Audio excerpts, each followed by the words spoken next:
సామెతల గ్రంథము 15వ అధ్యాయం 3వ వచనం చదువుదాం. యెహోవా కన్నులు ప్రతి స్థలము మీదను ఉండును, చెడ్డవారిని మంచివారిని అవి చూచుచుండును. దేవునికి స్తోత్రం. హల్లెలూయా. ఈ ప్రత్యేకముగా ఈ పరిశుద్ధ దినములో దేవునికి మరుగైనది ఏదీ లేదు అనేటువంటి ఒక విషయాన్ని చాలా వచనాల్లో నుండి మీకు చూపించడానికి ఇష్టపడతా ఉన్నాను. దేవునికి మరుగైనది లేదు అనే అంశంలో నుండి మనం నేర్చుకోవాల్సింది ఏంటంటే, మనుషుల దగ్గర మనము లేనిది ఉన్నట్టుగా ప్రవర్తించగలుగుతాం. మనుషుల ఎదుట చేయలేనిది చేసినట్టుగా, చేసింది చేయలేనట్టుగా నిరూపించగలిగే విధంగా ప్రవర్తించగలుగుతాం. చెప్పింది చెప్పనట్టుగా, చెప్పంది చెప్పినట్టుగా, లేనిది ఉన్నట్టుగా, ఉన్నది లేనట్టుగా మనుషుల మధ్యలో మాయాలు చేయగలుగుతాం. మనుషులు కన్నులు కప్పగలుగుతాం. మనుషుల మధ్యలో చలామణి అయిపోగలుగుతాం.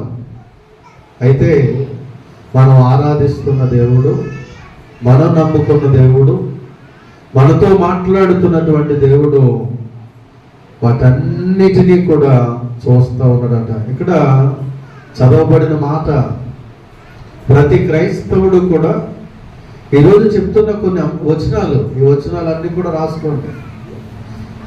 ప్రతిరోజు మనం జీవిస్తున్న జీవన విధానంలో దేవుడు చూస్తూ ఉన్నాడు, దేవుడు వింటూ ఉన్నాడు, దేవుడు గమనిస్తూ ఉన్నాడు.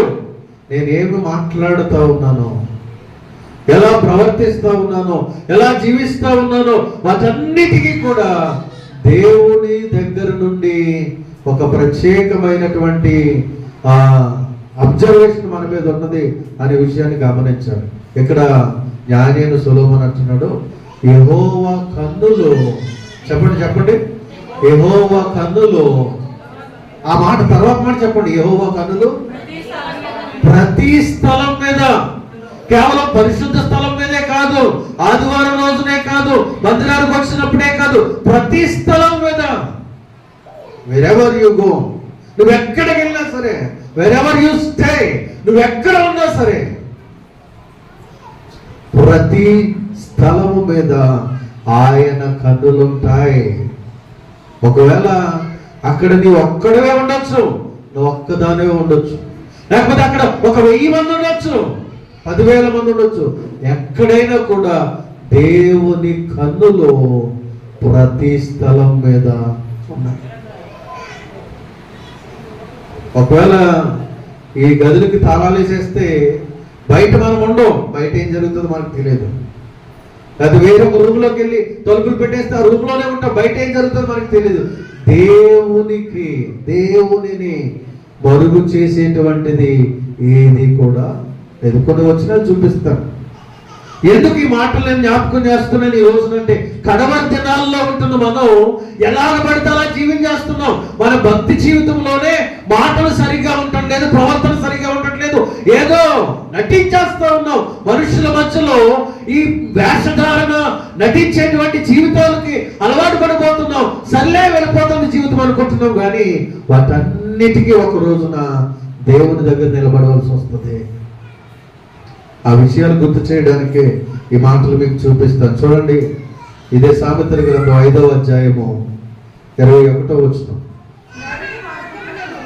నరుని మార్గములను యెహోవా ఎరుగును, వాని నడతలన్నిటినీ ఆయన గుర్తించును. చూడండి ఎంత స్పష్టంగా మనం అనుకుంటున్నాం. మనం ఎక్కడికి వెళ్తున్నామో, ఎక్కడెక్కడ ఉంటున్నామో ఎవరికి తెలియదు, ఎక్కడికి వెళ్ళొచ్చామో మన ఇరుగు పొరుగు వారికి తెలియదు, మన ఇంట్లో వాళ్ళకి కూడా చెప్పం కొన్నిసార్లు.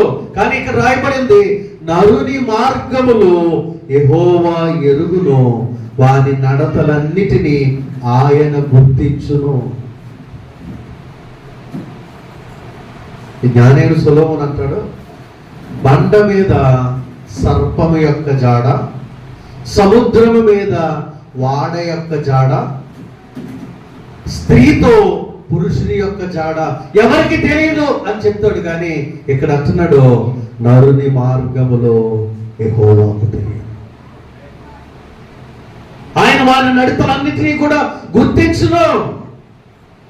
ఈ సహోదరి సహోదరుడా, నువ్వెక్కడికి వెళ్తున్నావు, ఎలా నడుస్తున్నావు, అవన్నీ ఎరిగినటువంటి గుర్తించేటువంటి దేవుడు ఉన్నాడు. ఈరోజు మందిరాల్లో ఖాళీలు ఎందుకు కనబడుతున్నాయి అంటే దైవ భయము లేక, దేవుడంటే భయము లేకుండా, లోకానికి పాపానికి మనుషుల మధ్య నటించేటువంటి జీవితాలకి వేషధారణకి అలవాటు పడిపోయి జీవించేస్తున్నాం కనుక మందిరంలో ఖాళీలు కనబడుతున్నాయి. కానీ ఈ మాటలు ఎరిగినటువంటి నీవు నేను ఆదివారం మందిరం మానేసి ఎక్కడికి వెళ్ళావో, ఏ మార్గంలో వెళ్ళావో, ఏ నడతల్లో వెళ్ళావో అన్నీ కూడా ఆయన ఎరుగును, ఆయన గుర్తించును అని చెప్తున్నాడు. ఇర్మియా గ్రంథం 32వ అధ్యాయం 19వ వచనం. ఇర్మియా గ్రంథము 32వ అధ్యాయము 19వ వచనం. ఆలోచన విషయంలో నీవే గొప్పవాడు, క్రియలు జరిగించే విషయములో శక్తి సంపన్నుడు, వారి ప్రవర్తనలను బట్టి వారి క్రియాఫలములను బట్టి అందరికీ ప్రతిఫలం ఇచ్చుటకై, ఈ మాట జాగ్రత్తగా వినండి, నరపుత్రుల మార్గములన్నిటినీ నీవు కన్నులారా చూచుచున్నావు. కన్నులారా ఆయన మనల్ని చూస్తున్నాడు. ప్రియదేవుడు, ఈరోజు మన పాదాలు పాపం చేయడానికి పరుగులాడుతూ ఉంటే, మన కన్నులు పాపాన్ని చూడడానికి ప్రయత్నిస్తూ ఉంటే, మన చెవులు చెడ్డ మాటలు వినడానికి ఆసక్తి చూపిస్తూ ఉంటే గనక జాగ్రత్త. ఆయన మన మార్గములన్నిటినీ కూడా కన్నులారా చూస్తున్నాడు. కన్నులారా చూస్తున్నాడు. ప్రియ సహోదరి, క్రైస్తవ జీవితం ఏదో నామకార్థంగా ఎలాగ పడితే అలాగ జీవించడం కాదు. చాలా చాలా మాటలు బైబిల్ గ్రంథంలో దేవుడు మాట్లాడుతూ ఎంత చక్కగా నీవు నేను జీవించాలో తెలియచేస్తూ ఉన్నాడు. అదేవిధంగా ఎలాగ పడితే అలా జీవించేస్తే కూడా దానికి ఒకనొక దినాన మనం లెక్క అప్పగించాలి అనే విషయాన్ని కూడా మనం గుర్తించుకోవాలని చెప్తున్నాడు. యోబు గ్రంథము 31వ అధ్యాయము, యోబు గ్రంథము 31వ అధ్యాయము 4వ వచనం. ఆయన నా ప్రవర్తనను ఎరుగును కదా, నా అడుగు జాడలన్నిటినీ లెక్కించును కదా. దేవునికి స్తోత్రం. కేవలం మనుషులైతే అలా వెళ్ళాడు, లేకపోతే అలా వెళ్ళింది, లేకపోతే అక్కడికి వెళ్ళాడు అని ఏదో ఆ పలానా ప్లేస్ లేకపోతే పలానా రూట్ అని చెప్పి వదిలేస్తాం. కానీ ఇక్కడ రాయబడిన మాట ఏంటంటే ఆయన నా అడుగు జాడలన్నిటినీ లెక్కిస్తాడంట. హల్లెలూయా. అంటే దేవునికి ఆయాసకరమైనటువంటి మార్గములో నువ్వు నడుస్తున్నప్పుడు, దేవునికి వ్యతిరేకమైనటువంటి పందాలు నువ్వు జీవిస్తూ ఉన్నప్పుడు ఆయన నీ అడుగు జాడలన్నిటినీ కూడా లెక్కిస్తున్నటువంటి దేవుడై ఉన్నాడు. దేవుడు 33వ కీర్తన. కేవలం ఏదో ఆదివారం వస్తున్నాం, ఒక్కొక్క ఆదివారం మానేస్తూ ఉన్నాం, 2 ఆదివారాలకు ఒకసారి కనబడుతూ ఉన్నాం, ఆ పర్వాలేదులే పాస్టర్ గారు ఏమంటలేదులే, ఇది కాదు. దేవుడు మనల్ని గుర్తుపెట్టుకుంటున్నాడు. ఆయన మన అడుగుల జాడలను లెక్కిస్తూ ఉన్నాడు. ఎవరు నా మందిరంలోనికి అడుగు పెడతా ఉన్నారు, నా మందిరానికి బయట తిరుగుతూ ఉన్నారు, ఆయన లెక్కిస్తూ ఉన్నాడు. ఆ చదవండమ్మా. యెహోవా ఆకాశములో నుండి కనిపెట్టుచున్నాడంట. ఆయన నరులందరినీ కూడా దృష్టిస్తా ఉన్నాడు. కేవలం ఒకరిని మాత్రమే కాదు, ఈ భూమి మీద ఉన్నటువంటి నరులందరినీ కూడా ఆయన దృష్టిస్తా ఉన్నాడు. ఆయన ఉన్నటువంటి ఆ నివాస స్థలమైన పరలోకములో నుండి భూలోక నివాసులందరి వైపు ఆయన చూస్తున్నాడంట. హల్లెలూయా, హల్లెలూయా. కునుకక నిద్రించక మనల్ని చూస్తున్నటువంటి దేవుడు ఆయన. ఆకాశములో ఉండి కనిపెడతా ఉన్నాడు. ఒకవేళ నీ ఇంట్లో వాళ్ళు నువ్వు ఎక్కడికి వెళ్తున్నావో కనిపెట్టట్లేదేమో, నువ్వు ఎక్కడికి వెళ్ళా నేను అడగట్లేదేమో, నీ పిల్లలు ఎక్కడికి వెళ్ళిపోయారు నువ్వు అడగట్లేదేమో, నీ తల్లిదండ్రులు ఎక్కడికి వెళ్ళా నువ్వు అడగట్లేదేమో, కానీ పరలోకములో ఉన్నటువంటి ఆయన నిన్ను కనిపెడతా ఉన్నాడు. నరులందరి మీద దృష్టి కలిగి ఉన్నాడు. భూలోక నివాసులందరి వైపు ఆయన చూస్తూ ఉన్నాడు.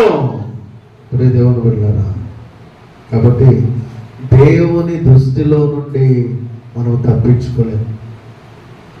పాస్టర్ గారిని మరుగు చేయొచ్చు, పాస్టర్ గారికి కనిపించకుండా తప్పించుకోవచ్చు, పెద్దలకు కనిపించకుండా తప్పించుకోవచ్చు, కానీ దేవుని దృష్టిలో నుండి తప్పించుకోలేము.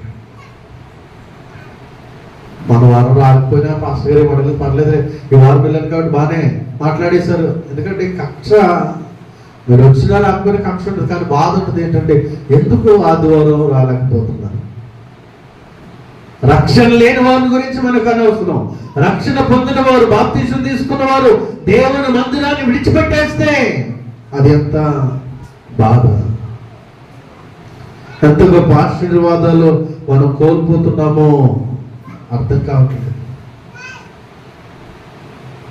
సరే డ్యూటీలు ఉన్నాయి, మరి ఖచ్చితంగా ఆదివారం వెవ్వం అనేటువంటి కఠినమైనటువంటి పరిస్థితుల్లో ఉన్న డ్యూటీలకు పర్వాలేదు, కానీ అవకాశం ఉండి కూడా, సెలవులుండి కూడా ఇంటి దగ్గరే ఉండిపోవడం అనేది దేవుడు అంగీకరించినటువంటి శిక్ష. ప్రియ దేవుని బిడ్డలారా, అటువంటి పరిస్థితులు మన మీదకి తెచ్చుకోకూడదు. ఆయన భూలోక నివాసులందరి వైపు కూడా చూస్తూ ఉన్నాడంట. యోబు గ్రంథం 34వ అధ్యాయము 21, 22 వచనాలు ఒకసారి చూద్దాం. 34వ అధ్యాయం 21, 22 వచనాలు. ఆయన దృష్టి నరుల మార్గముల మీద ఉంచబడి ఉన్నది, ఆయన వారి నడకలన్నిటినీ కనిపెట్టి చూస్తున్నాడు.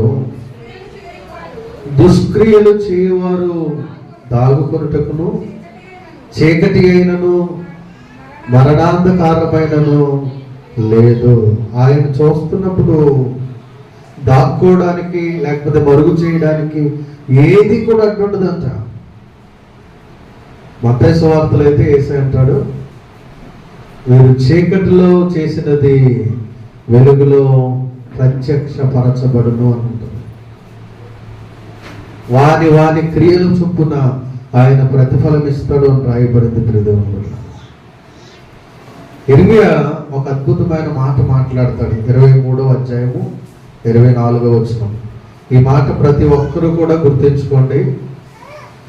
ఇర్మియా గ్రంథము 23వ అధ్యాయము 24వ వచనం.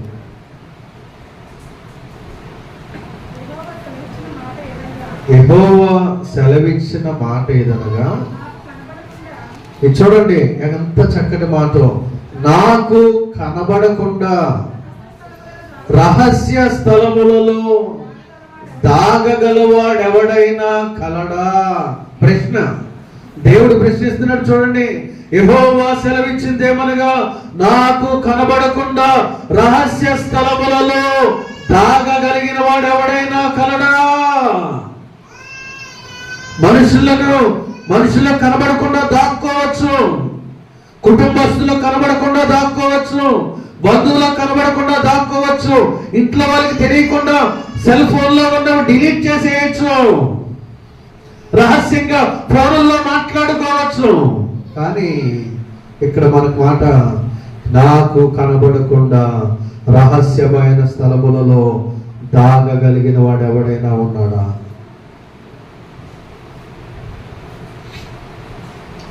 తీర్పు రోజునంట ఆయన చిటికేసి పిలిస్తే పక్షులు వచ్చి మనం మాట్లాడుకున్న మాటలో, వీళ్ళు పలానా రోజు వాళ్ళు ఇద్దరు కూర్చుని ఇలా మాట్లాడుకున్నారు అని పక్షులు వచ్చి సాక్ష్యం ఇస్తాయంట. తీర్పు రోజున గోడలు వచ్చి ఇదిగో వాళ్ళు ఈ మూలను కూర్చుని పలానా పలానా వారి కోసం మాట్లాడుకున్నారు అని గోడలు వచ్చి సాక్ష్యం ఇస్తాయంట. కమ్మలిల్లో ఉండే ఆ యొక్క వాసాలు, దాన్ని ఏమంటారు, వాస పెద్దది, దూలాలు సాక్ష్యం ఇస్తాయంట.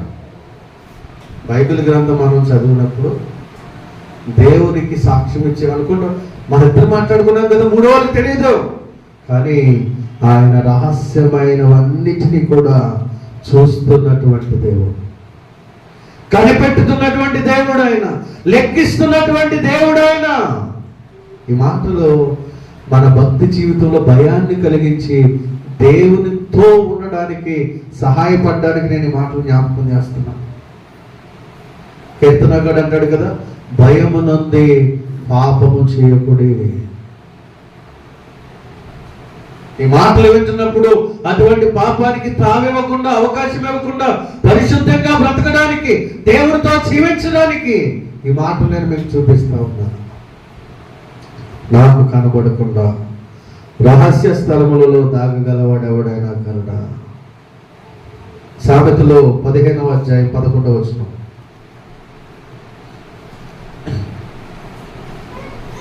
సామెతల గ్రంథము 15వ అధ్యాయము 11వ వచనం.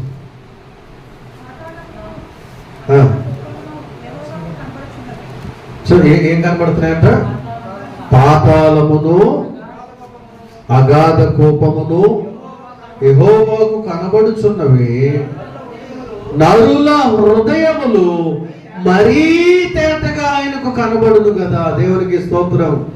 నా మనసులో ఏముందో పేటర్ గారికి తెలియదు, పేటర్ గారి మనసులో ఏముందో నాకు తెలియదు, ఒకరి మనసులో ఒకరు ఏమున్నది మనకు తెలియదు, కానీ మన మనస్సులో ఏముందో మనం ఆరాధిస్తున్న దేవునికి తెలుసు. మన మనస్సులో ఒకటి పెట్టుకొని పెదాలతో వేరొకటి మాట్లాడతాం ఎదురు వాడితో. కపటం, వేషధారణ, హృదయంలో ద్వేషం పెట్టుకొని పెదాలతో నవ్వుతూ మాట్లాడతాం. మనసులో విరోధ స్వభావం పెట్టుకొని పెదాలతో నవ్వుతూ మాట్లాడతాం. కానీ ఇక్కడ అంటున్నాడు, పాతాళము అగాధ కోపము అంటే ఆ లోతైన అగాధములో ఏముందో కూడా ఆయన కనబడుతూ ఉన్నప్పుడు నరుల హృదయము మరీ తేటగా ఆయనకు కనబడును కదా అంటున్నాడు. ఒకవేళ లోపల ఒకటి పెట్టుకొని బయటికి వేరేది మాట్లాడుతుంటే కనుక అటువంటి వారికి ఇది హెచ్చరిక. హృదయం నిండిన దాన్ని బట్టి నోరు మాట్లాడుతుంది, కానీ ఈ కపటమైనటువంటి ఆలోచన కలిగిన వారు, అసూయతో నిండినటువంటి వారు, వేషధారణ కలిగిన వారు ఏం చేస్తారంటే లోపల ఒకటి పెట్టుకొని బయట ఇంకొకటి మాట్లాడుతూ ఉంటారు. అదంతా కూడా ఎవరు గమనిస్తున్నారు అంటే, నువ్వు మాట్లాడే ఆ ఎదుటి వ్యక్తి గ్రహించకపోవచ్చు, బాబానే నవ్వుతూ మాట్లాడుతున్నారు, సంతోషంగా మాట్లాడుతున్నారు, ఏ గొడవలు లేకుండా మంచిగా ఉన్నారు అనుకుంటాం, కానీ వెనకాల వేరే విధంగా ప్రవర్తిస్తూ ఉంటే కనుక నీ హృదయం తేటగా ఎవరికి కనబడుతుంది? దేవునికి కనబడుతుంది. హల్లెలూయా, హల్లెలూయా. 90వ కీర్తన 8వ వచనం. 90వ కీర్తన 8వ వచనం.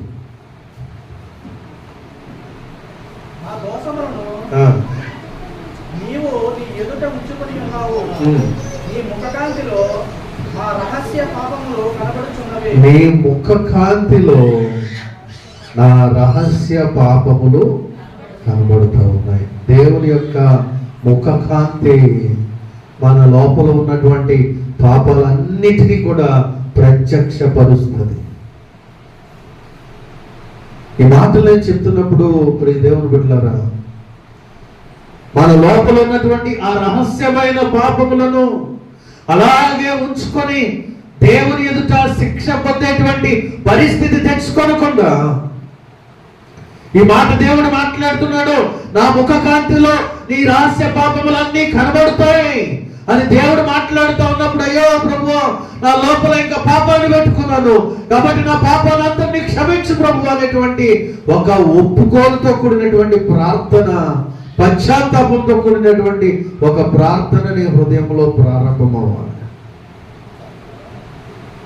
లేదు ఇంకా అలాగే ఆ రహస్యమైనటువంటి పాపాన్ని నీ హృదయంలోనే ఉంచేసుకుంటే, ఆ రహస్యమైన విరోధమైన స్వభావాన్ని నీ లోపలే ఉంచేసుకుంటే, అది నీ భక్తి జీవితానికి ప్రమాదం, నీ ఆత్మీయ జీవితానికి అది ప్రమాదం. అతిక్రమములను దాచిపెట్టేవాడు వర్ధిల్లడు, వాటిని ఒప్పుకొని విడిచిపెట్టేవాడే దేవుని కనికరాన్ని పొందుతాడు. ఇప్పుడు దేవుని బిడ్డ, దేవుడు నీతో మాట్లాడుతూ ఉన్నప్పుడు, ఒకవేళ ఇప్పటి వరకు ఎవరికి తెలియదు నేను చేస్తున్న పనులు, నేను ప్రవర్తిస్తున్న విధానం, నేను వెళ్తున్న మార్గం, నా ఆలోచనలు, నా తలపులు ఎవరికి తెలియదు అనుకుంటున్నావేమో, కానీ ఆయన ముఖ కాంతిలో రహస్య పాపములు కనబడుతున్నాయి. 7వ అధ్యాయం 9వ వచనం చూడండి. 7వ కీర్తన 9వ వచనం, అక్కడ ఇంకా స్పష్టంగా చెప్తాడు దావీదు. 7వ కీర్తన 9వ వచనం.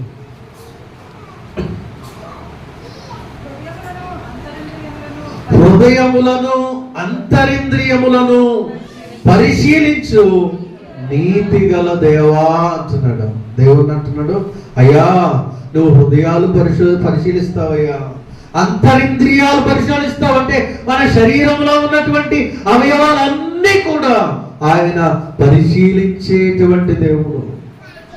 ఏ అవయవము ఎలా ప్రవర్తిస్తూ ఉందో, అంటే ఈ కన్నులు ఏం చూస్తూ ఉన్నాయో, ఈ చెవులు ఏం వింటూ ఉన్నాయో, ఈ నోరు ఏం మాట్లాడుతూ ఉందో, ఈ చేతులు ఎటువంటి పనులు చేస్తున్నాయో, ఈ కాళ్ళు ఎక్కడెక్కడికి వెళ్తూ ఉన్నాయో, ఈ హృదయము ఎటువంటి ఆలోచనలు చేస్తుందో, ఈ తలంపులు ఏ విధమైన ఆలోచనలు చేస్తూ ఉన్నాయో, అంతరింద్రియములన్నిటినీ కూడా నువ్వు పరిశోధిస్తున్న నీతి గల దేవా అంటున్నాడు ఆయన. అనుకోవద్దు నా చెడ్డ ఆలోచనలు ఎవరికి తెలియవు, నా హృదయంలో ఉన్నటువంటి ఆలోచనలు ఎవరికి తెలియదని. ఎవరికి తెలియకపోయినా పర్వాలేదు, కానీ తెలియవలసిన వాడు పైనున్నాడు, ఆయనకి తెలిసింది. ఆయనకి తెలిస్తే నష్టం నీకే. ఎవరైతే అంతరింద్రియములలో పాపాన్ని కలిగి ఉన్నారో, పాపపు ఆలోచనలు కలిగి ఉన్నారో, వానికే నష్టం. ఎందుకంటే దేవుడు సమస్తాన్ని ఎరిగిన దేవుడు. ఎంత చక్కగా ఎరిగిన దేవుడు అంటే ఆయన 139వ కీర్తన చూడండి ఒకసారి. 139వ కీర్తన మొదటి నుంచి చదువుదాం. ఎంత చక్కగా ఎరుగుతాడో, ఎంత చక్కగా తెలుసుకుంటాడో రాయబడింది. యెహోవా నీవు నన్ను పరిశోధించి తెలుసుకున్నావు, నేను కూర్చుండుట నేను లేచుట నీకు తెలియను, నాకు తలపు పుట్టక మునుపే నీవు నా మనస్సును గ్రహించి ఉన్నావు, నా నడకను నా పడకను నువ్వు పరిశీలన చేసి ఉన్నావు, నా చర్యలన్నీ నువ్వు బాగుగా తెలుసుకున్నావు. దేవుడికి స్తోత్రం. ఒకవేళ నీ గురించి బాగా ఎవరికి తెలియదేమో, నా గురించి ఎవరికి తెలియదు, నేనే కరెక్ట్ అనుకుంటున్నావేమో నువ్వు, కానీ ఇక్కడ రాయబడిన మాట, నువ్వు కూర్చోడుట, నువ్వు లేచుట, నువ్వు నడుచుట, నువ్వు పడుండుట, నీ తలంపులో నీ మనసులో వచ్చేటువంటి ఆలోచనలు అన్నీ కూడా ఆయన ఎరిగి ఉన్నాడంట. దేవునికి స్తోత్రం. హల్లెలూయా. హృదయాంతరంగాలు ఎరిగినటువంటి దేవుడు. నువ్వు పరలోక రాజ్యంలోనికి వెళ్ళాలి అంటే, ఎంతబడో గుర్తులో నీవు ఉండాలి అంటే, ఈ రహస్యమైనటువంటి స్వభావాలు, రహస్యమైనటువంటి పాపపు లక్షణాలు మనలో ఉండకుండా ప్రతి ఒక్కరము కూడా దేవుని ఎదుట పశ్చాత్తాపపడి పరిశుద్ధపరుచుకోవాలి. ఎవరికి తెలియదు నీ గురించి, ఎవరు నిన్ను అడగరు, ఎందుకంటే మనుషులం కాబట్టి మనుషులను మభ్యపెట్టేయచ్చున్నావు, కానీ నీ గురించి నీకు తెలుసు. నువ్వు ఎలాంటి దానవో నీకు తెలుసు, నువ్వు ఎలాంటి వాడివో నీకు తెలుసు, నువ్వేం చేస్తున్నావో నీకు తెలుసు, ఎక్కడికి వెళ్తున్నావో నీకు తెలుసు, ఏం మాట్లాడుతున్నావో నీకు తెలుసు, ఎలా ప్రవర్తిస్తున్నావో నీకు తెలుసు. పక్కోళ్ళకు, నీ ఇంట్లో వాళ్ళకు నీ భర్తకు తెలియకపోవచ్చు, నీ భార్యకు తెలియకపోవచ్చు, నీ తల్లిదండ్రులకు తెలియకపోవచ్చు, నీ పిల్లలకు తెలియకపోవచ్చు. నువ్వు ఎలా ప్రవర్తిస్తున్నావు? దేవునికి మరుగైనది ఏది లేదు. దేవుడు దేవుడు అంతరింద్రియములను ఎరిగినటువంటి దేవుడు. ఆశారాజు దగ్గర అంటున్నాడు దేవుడు, 2వ దినవృత్తాంతాల గ్రంథం 16వ అధ్యాయం 9వ వచనం. 2వ దినవృత్తాంతాలు 16వ అధ్యాయం 9వ వచనం. తన ఎడల యథార్థ హృదయము గలవారిని బలపరుచుటకై, ఈ మాట చాలా జాగ్రత్తగా వినండి, యెహోవా కనుదృష్టి లోకమంతటా సంచారం చేస్తుందంట. హల్లెలూయా. స్టార్టింగ్ లో మనం చదివిన వచనం, యెహోవా కనులు ప్రతి స్థలం మీద ఉంటాయి. ఇక్కడ యెహోవా కనుదృష్టి లోకమంతటా కూడా సంచారం చేస్తుంది. అంటే కొన్ని షాపింగ్ మాల్స్కి వెళ్ళినప్పుడు, కొన్ని మార్ట్స్కి వెళ్ళినప్పుడు, లేకపోతే బంగారు షాపులకు వెళ్ళినప్పుడు అక్కడ చిన్న చిన్న బోర్డులు కనబడతాయి. ఏంటంటే you are under CC cameras, మీరు సీసీ కెమెరాల పర్యవేక్షణలో ఉన్నారు కాబట్టి పొరపాటున ఏదైనా వస్తువును తీసుకోవద్దు, ఎందుకంటే సీసీ కెమెరాలో దొరికిపోతారు మీరు అనేటువంటి కొన్ని బోర్డులు ఉంటాయి. షాపుల్లో, బంగారు షాపుల్లో, పెద్ద పెద్ద కాంప్లెక్స్లో కనబడుతూ ఉంటాయి. కానీ ఒక మాట క్రైస్తవుడు, దేవుని బిడ్డలు గుర్తించుకోవాలంటే మనము దేవుని సీసీ కెమెరాలో ఉన్నాం. దేవునికి స్తోత్రం. యెహోవా కన్నులు నిత్యము మనల్ని పర్యవేక్షిస్తున్నాయి. ఆయన పరలోకములో నుండి మనల్ని కనిపెట్టుచున్నాడు. భూలోక నివాసులందరి వైపు ఆయన తొంగి చూస్తున్నాడంట. ప్రియ దేవుని బిడ్డ, నా కుమారుడు ఆదివారం ఎక్కడున్నాడు, శుక్రవారం ఎక్కడున్నాడు, ఏంటికి వెళ్తున్నాడు, ఏ మార్గంలో ఎక్కడికి వెళ్తున్నాడు, ఏం చేస్తున్నాడు అనేది దేవుడు చూస్తా ఉన్నాడు. జాగ్రత్తగా వినండి ప్రియ దేవుని బిడ్డలారా. ఈ మాట మీ మనసులో ఉండాలి. ఏంటంటే ఎప్పుడు ఎలాగ ఉంటున్నారో, ఏం చేస్తున్నారో అనేది దేవుడు ప్రతిరోజు చూస్తున్నాడు అనే విషయాన్ని మీకు చెప్పడానికే ఈ వచనాలన్నీ చూపిస్తా ఉన్నాను. దేవుని బిడ్డగా నువ్వేం మాట్లాడుతున్నావో, ఎక్కడ కూర్చుంటున్నావో, ఎవరితో కూర్చుంటున్నావో, ఏం మాట్లాడుతున్నావో, ఏ విధంగా ప్రవర్తిస్తూ ఉన్నావో అవన్నీ కూడా దేవుడు చూస్తా ఉన్నాడు.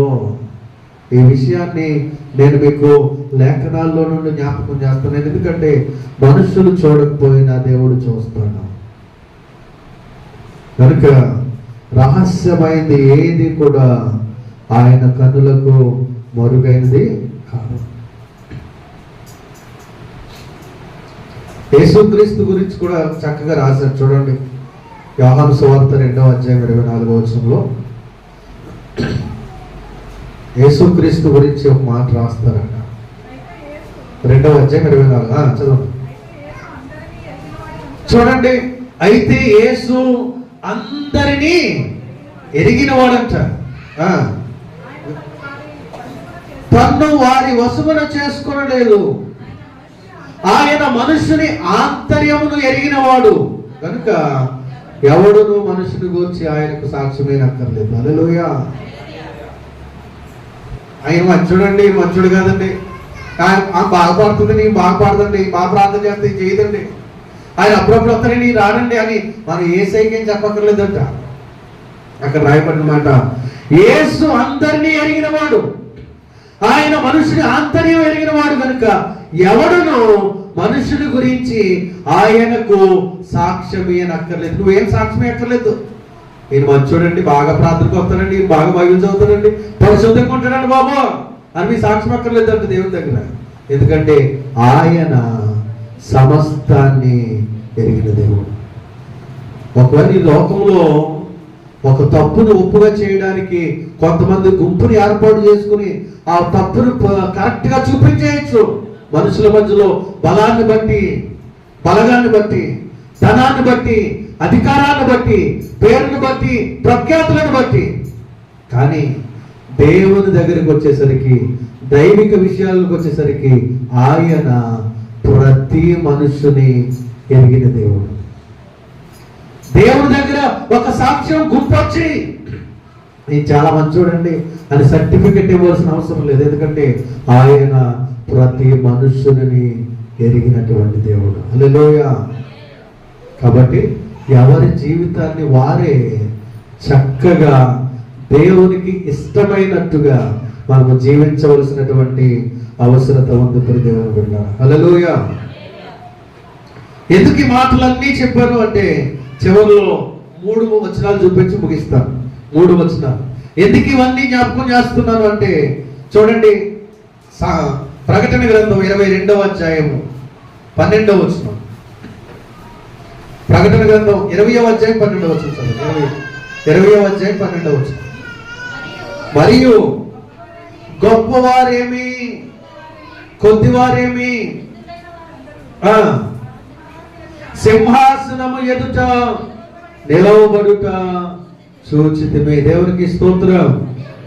ఎందుకు ఇవన్నీ జ్ఞాపకం చేయాలి అంటే గొప్పలైనా కొద్దివారైనా అందరూ కూడా ఒక రోజున ఆయన సింహాసనం ఎదుట నిలబడాలంట. మనందరం ఈ 120 సంవత్సరాల్లో దేవుని పిలుపునందుకు నిలిపోయిన వారు ఈరోజు రేపు మనం కూడా వెళ్ళిపోతాం. ఒకవేళ ఆయన రాకుండా 2-3 సంవత్సరాలు అందరూ వెళ్ళిపోతాం. అలాగే అందరం కూడా ఎక్కడికి వెళ్ళాలంట? ఆయన సింహాసనం ఎదుట నిలబడాలి. అప్పుడు ఏం జరుగుతుంది?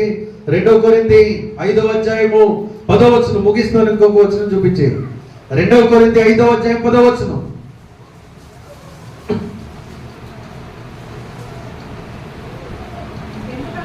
ఎందుకనగా తాను జరిగించిన క్రియల చొప్పున అవి మంచివైనను సరే చెడ్డవైనను సరే దేహముతో జరిగించిన వాటి ఫలమును ప్రతి వాడును పొందునట్లు మనమందరమును క్రీస్తు న్యాయపీఠము ఎదుట ప్రత్యక్షము కావలయును. దేవునికి స్తోత్రం. నువ్వు మంచి క్రియలు చేస్తున్నావో చెడ్డ క్రియలు చేస్తున్నావో, మంచి మార్గంలో నడుస్తున్నావు వక్ర మార్గంలో నడుస్తున్నావు, మంచి దైవభక్తి కలిగి జీవిస్తున్నావు నామకార్థ భక్తితో జీవిస్తూ ఉన్నావు, ఒకానొక దినమున మనందరము కూడా క్రీస్తు న్యాయపీఠం ఎదుట ప్రత్యక్షం అవ్వాలంట. అప్పుడు ఏం జరుగుతుంది? ఆ మాటలు చూపించి ముగిస్తాను. మత్తయి సువార్త 25వ అధ్యాయం. మత్తయి సువార్త 25వ అధ్యాయం 31వ వచనం నుండి చదువుదాం. తన మహిమతో మనుష్య కుమారుడును ఆయనతో కూడా సమస్త దూతలను వచ్చినప్పుడు ఆయన తన మహిమ గల సింహాసనం మీద ఆసీనుడై ఉండును. చూడండి, అప్పుడు సమస్త జనులను ఆయన ఎదుట పోగు చేయబడుదురు. గొల్లవాడు మేకలలో నుండి గొర్రెలను వేరుపరిచినట్లు ఆయన వారిని వేరుపరిచి తన కుడి వైపున గొర్రెలను ఎడవైపున మేకలను నిలవబెట్టును. దేవునికి స్తోత్రం. ఈరోజు అంతా కలగాపులగగా జీవం చేస్తున్నాం. ఈరోజంతా భక్తిగా ఉన్నా భక్తిగా లేకపోయినా అన్ని నడుస్తూ ఉన్నాయి. మంచి వారి మీద చెడ్డవారి మీద వర్షం కురుస్తూ ఉంది. సూర్య చంద్ర నక్షత్రాలు అందరికీ సమానంగా కాలాన్ని ఇస్తా ఉన్నాయి. అయితే ఒక రోజు వస్తుంది,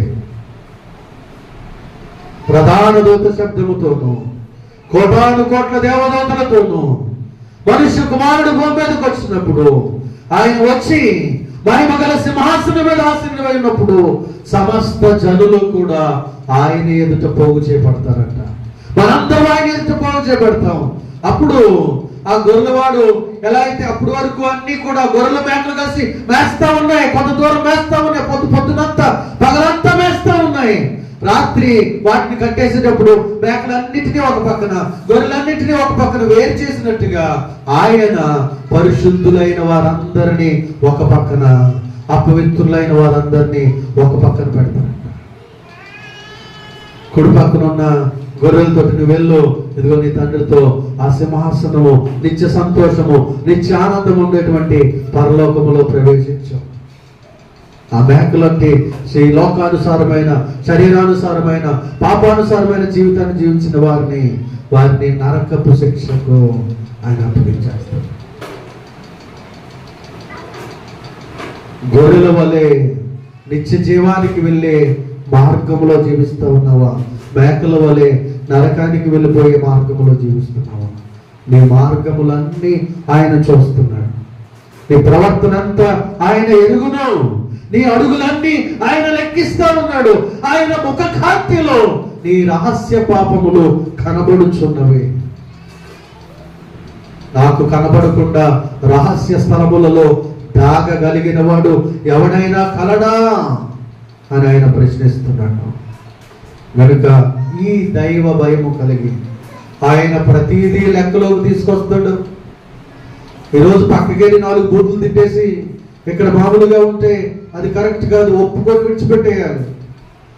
ఎందుకంటే యాకోబులు అంటాడు, ఒకే నోరు నుండి శాపవచనము, ఆశీర్వచనము రాకూడదు. ఒకే ఓట నుండి మంచి నీరు, చెడ్డ నీరు రాకూడదు. 2 విధాలుగా జీవించడానికి వీల్లేదు.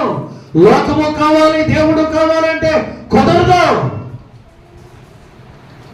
2 పడవల మీద కాలేస్తే గమ్యానికి చేరలేవు, మధ్యలో ఎక్కడో మునిగిపోతావు. జాగ్రత్త. కనుక దేవుని మీద ఆధారపడుతూ, దేవుని యందు భయభక్తులు కలిగి, ప్రార్థనా జీవితం కలిగి, వాక్యాన్ని అనుసరిస్తూ, ఆయన మందిరములో ఆయనతో సహవాసం చేస్తూ మన భక్తి జీవితాన్ని ముందుకు కొనసాగించి గొర్రెల వలె నిత్య జీవానికి పాత్రుల మగులాగున జీవించుదాం. అట్టి కృప పరిశుద్ధాత్మ దేవుడు మనందరికి అనుగ్రహించునుగాక. ఆమేన్.